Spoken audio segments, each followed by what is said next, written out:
IPL చూస్తారా? చూస్తామన్నా. ఏ team favourite? RCB. ఈసారి cup నమ్మదే.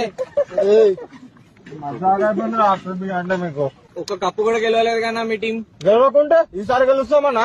ఈసారి కష్టం. చాయ్ కప్ గెలుస్తారా? చాయ్ కప్ మొన్న హైయెస్ట్ టోటల్ కూడా బ్రేక్ అయిందన్నా మీది. ఆ రికార్డ్స్ అన్నాక బ్రేక్ అయితే నా హైయెస్ట్ టోటల్ బ్రేక్ అయింది. కొన్ని రికార్డ్స్ ఉన్నాయి ఆర్సీబీ. అసలు ఎవరు టచ్ కూడా చేయలేడు, బ్రేక్ చేయలేడు. 49 ఎవరు బ్రేక్ చేయలేరా? పంపేస్తా. ఆర్సీబీ ఉమెన్ టీం గెలిచిన, మెన్స్ టీం ఎప్పుడు గెలిచింది? ఉమెన్స్ టీం గెలిచింది మొన్న. ఓకే, వాళ్ళకి ఛాన్స్ ఇచ్చినాం కానీ మెన్స్ టీం కూడా గెలుస్తుంది. వాళ్ళే దిక్కు మీకు.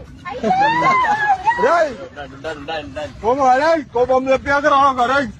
మజాకులు చేస్తున్నారేమరా? గెలుస్తుంది ఆర్సీబీ. 2 రోజులు మజాకు చేస్తారా? బాగా అవుతుందా లేదారా? ఊకే ఇతర కప్పు నమ్మది అంటే అవునా, వచ్చేటప్పుడు వస్తుంది.